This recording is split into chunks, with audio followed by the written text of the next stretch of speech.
Hi, Joyce. We've learned today that this technology will come to a South Tacoma neighborhood.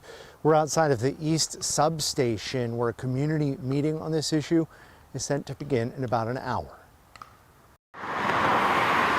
Tacoma's Hosmer neighborhood will be the first to receive gunshot detection sensors that, when triggered, automatically dispatch police. Grew up in Tacoma, stayed here my whole life. I grew up on the south end. Paloma Avilla will tell you gunshots are not uncommon and at times can be ignored altogether. A lot of people like to assume they wouldn't want to get involved in it, so they think like it's just better for them to turn their head, and most of them probably assume someone else is calling. To solve this issue, the city of Tacoma is turning to tech, the product ShotSpotter, the company Sound Systems.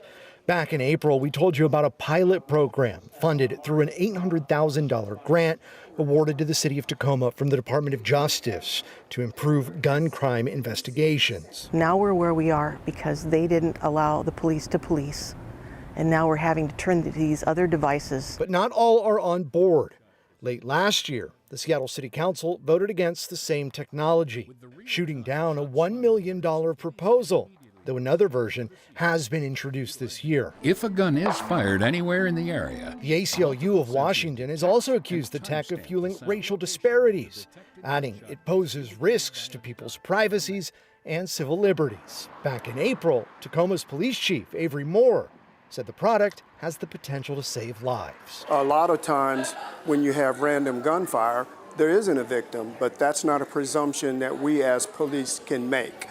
That's why, again, this technology packet is so important to us, because we want to be able to respond to the actual true gunfire.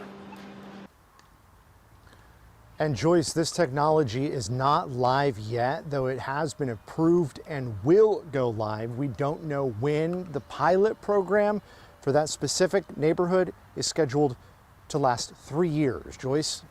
And what about the possibility, Sebastian, of a false alert by this technology? I mean, nothing can be 100% accurate.